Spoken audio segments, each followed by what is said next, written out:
There's not much to do. Like today's the first day of fall. I'm literally parked in the middle of the road.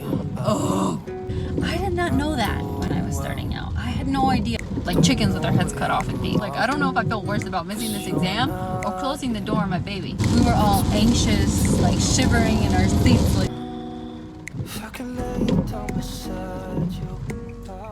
good morning, everybody. This is going to be a sit-down video for the most part because that is all I have time for this semester. I haven't really had time to vlog at all, and there hasn't really been much to vlog because I'm hardly at home. Now, I'm really sorry for all that wobbliness in the camera. You're on one of those sticky tripod things that jiggle. So I'm gonna attempt to make this video and I'm just gonna see how it turns out. So something I really wanted to share about was how this semester is going. It's the hardest semester so far.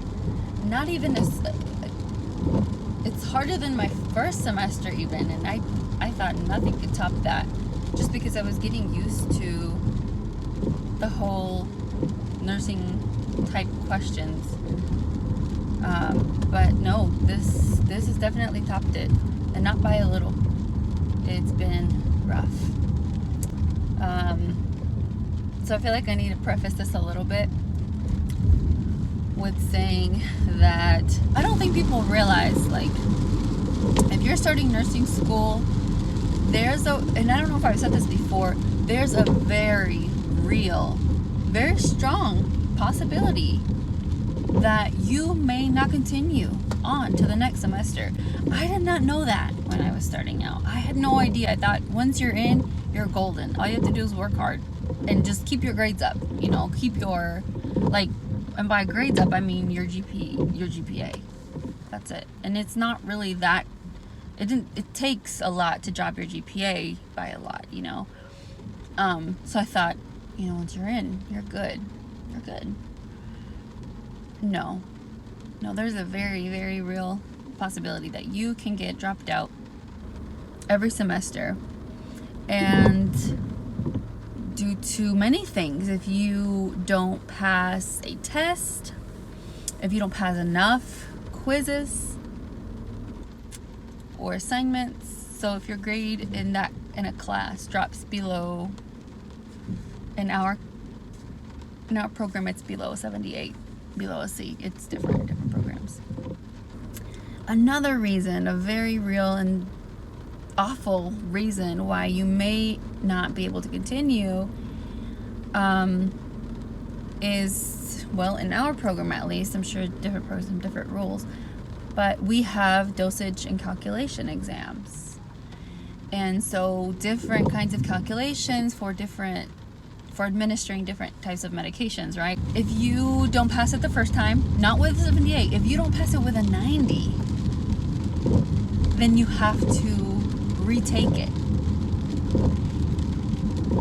You only get one retake. If the second time around you don't pass with the 90, then you have to drop the class. And so that's how this semester has been going. I had to retake. I hadn't ever even needed to retake a dosage and calculation exam, but every semester they add more formulas, more difficulty to these exams. And so, when I took it, we didn't get any type of practice this semester. It was all just kind of learn it on your own type of stuff. We weren't even really told exactly what kind of dosage and calculation questions were going to be on it. So we just kind of had to know all of it. And with no practice as a class, I kind of had to know it all. And that is the coolest thing. There's birds flying in a triangle. It's wow. Wow. And so we all had to retake took it, it was like bum. Like we were almost expecting the teacher to say, nah, it's okay, you'll get a retake if you don't pass it. No, I asked, I said, what happens if you didn't pass this time? Because you don't get your grade right away. I'm sorry if you can't hear me over the rain. I'm going to try to speak clearly. And she said, well, you'll just have to drop it. She said it so casually, like, see you next year, see you next semester. You'll have to drop the class that you took that test in, because we took, and that's another thing, we took 2 dosage and calculation tests this semester. The other semesters it had just been 1, but because this semester we have a peds and a med-surg class, so we had to take a pediatric and an adult dosage test, we had to pass both of them. So there was two times a chance, twice a chance, 2 times as likely. We were 2 times as likely to fail. And so unfortunately one girl did probably missed it by, because she's so smart, she probably missed it by like 2 points, made an 88 and had to just drop it. It was so sad. It was a really sad day. We were all anxious, like shivering in our seats, like just thinking, like it's gonna be me, it's gonna be I'm gonna go. And but we probably all made it by a hair, literally. So that was a really tough day. But let me tell you about another tough day. So this semester just has not, like, pediatrics is a whole nother level. And if you're like me, thinking, you know, you want to do something with kids, you want to do something with babies, and you want to work in that realm. So I was so excited. I mean, you guys saw in my last vlog, I was so excited to start peds, because I'm like, this is my jam. Like, I love kids. I love, like, the maternity thing. I love it, you know? And so they break up peds and maternity into 2 halves. So this half we're taking peds, which is almost over, because I'm halfway through the semester. At the end of this week I will be anyway. And so peds was a thing all on its own. I lost my train of thought, because okay, we're good. I think we're good.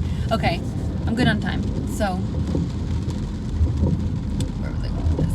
Okay, yes. So it hasn't, but it's so hard. Okay, it's so hard. Literally everything that growth and development is, which for us it was the first part. Growth and development was our first quiz. All memorization. And we're so used to, like, by 3rd semester, things start to make sense. It's not just memorization. You start to realize, oh, okay, we do this because of this. There's a reason behind it. Okay, I start to, like, I understand why we turn a patient a certain way and not the other way, or why we turn them every so often, or, you know, all the interventions, you start to get them. With peds, with growth and development in particular, it's all just memorizing the numbers, because pediatric patients all have different variations in vital signs and developmental milestones. You have to know what a child is doing when they're 2 months versus when they're 3 months or 4 months or 6 months. And you can't go, because I have a baby, and so I'm thinking, well, I can just go off of what I know, what I remember. No, because the book doesn't go off of that. Let me see if this will get rid of the glare. That helps a little bit with the glare, I think. And so your book doesn't go off of your baby or what you know, or even real life. It just goes off the average that has been, like, data, you know. And so your baby may be below average or above average, apparently. And so you can't go off of that. You can't rely on that. You have to just memorize it. None of it really makes sense just yet. So that being said, shit, I've been talking for 12 minutes, y'all. This is not going to be a video where I'm going to edit it. I'm sorry. It's just going to be me yapping, and I may edit a little bit to add some oomph, but no, I mean, there's no time. I'm sorry. This is just, there's no time. Okay. But I may share. Okay, so yesterday I updated, like I redecorated for fall. I decorated for fall. Words are hard this morning, and so I may show some fall decorations at the end of this video. Anyway, but yes. So my first scare, I was so freaked out this day. Okay, it was our first exam, which is our midterm. It's weird. So far in peds, it's just been quizzes, which they count for a lot. It's just less questions, so that's what they call it, quizzes. But they count for a lot, so they're not, But the quizzes haven't been going well. They haven't. Yeah, let's just put it that way. They have not been going well for any of us. We've all just been like running around with like chickens with our heads cut off in peds. Seriously, it's what it feels like. Anyway, so for this midterm, it was crucial. Like, we couldn't fail a midterm. It counts even more than those quizzes. We couldn't just fail a midterm, right? So we were freaked out. I was freaked out. I studied for hours. So Monday night, so our exam was Tuesday. Monday night, our teacher sends us the clinical plan for Wednesday. It's Monday night, late at night. So I'm thinking, okay, so this is the plan. And she said something about an exam. So she said exam, remediation. Then we're going to meet, like, exam remediation from 8 to 11. And then we're going to meet in school at 11. Okay, this is my mind. This is where my mind was. So I said, okay, so that must mean we're taking the exam online at 8, doing our remediation, because we do our remediation online, and then we meet at 11 so we can discuss the exam. So the next day, the first super crucial exam of the semester, the next day, I told my mom, I immediately text my mom, and I'm like, hey, you could just show up at 7:30. I'm going to be upstairs taking my exam at 8. Because she usually shows up a lot sooner, so I have time to get to school. So I'm like, just show up at 7:30. I'll be upstairs at 8 taking an exam. I'm upstairs at 8. 8:05 comes around. This is not a teacher that usually starts late. So I'm like, what happened? And I was starting an email letting her know, hey, I don't see the exam on ETI or Lippincott. I don't see it. When I just decide to open up the email from last night, and I'm like, clinical for Wednesday. I'm like, is this the email that I saw yesterday? I open it, and I'm like, this was for tomorrow. What the fuck? And so I freaked the hell out. It's past 8. And for Tuesday we're supposed to meet at 8:30. For Wednesday we meet at 8. So I was close to being late, but I'm like 45 minutes from school without traffic. And I got traffic. So I jumped in my car. Thank God I had already gotten ready to go to school later that day. I thought I was supposed to be there at 11, so I decided to get ready early. So I was already dressed and ready to go. I jumped in my car. I closed the door on my baby, which I feel awful about. Like, the whole time I was like, I don't know if I feel worse about missing this exam or closing the door on my baby. Anyway, I ran out. I got on the phone with my teacher, and I said, hey, I was hyperventilating. I think I dropped a tear or two.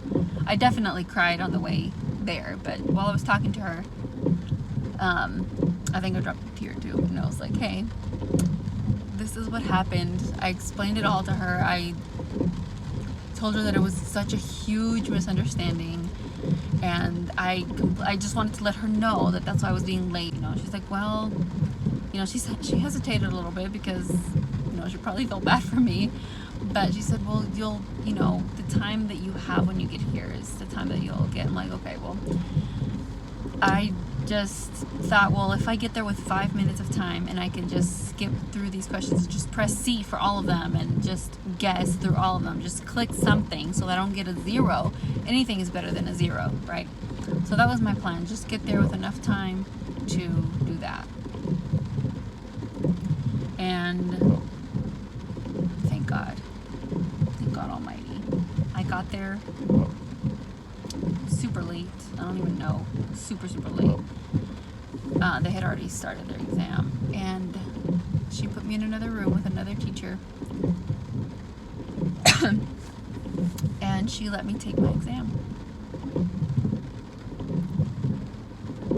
And later on I talked to her about it, and I was like, hey, I just wanted to say thank you for letting me take that. I know you didn't have to. It was just me and her, so I didn't want to push anyone's buttons or like say anything in front of the other students. But I was like, I just wanted to say thank you. You know, I know you didn't have to do that. She's like, well, because they can see everything that you do on ATI or in Lippincott in your book. They can see everything that I'm literally parked in the middle of the road. Oh, it's so frustrating. And so she said, well, you know, I saw that you had spent several hours doing the activities in the book. So I hated for you to just waste, to have wasted your time studying. I'm like, thank you. So people study! Study! And if you can study from your book or from ATI, it may just save you one day. Yeah, she said she looked back and was, you know, in the growth and development, because that was part of our test. I mean, that was the thing that I knew the least. Other things made sense, like it was about like epilepsy and things like that, seizure disorders.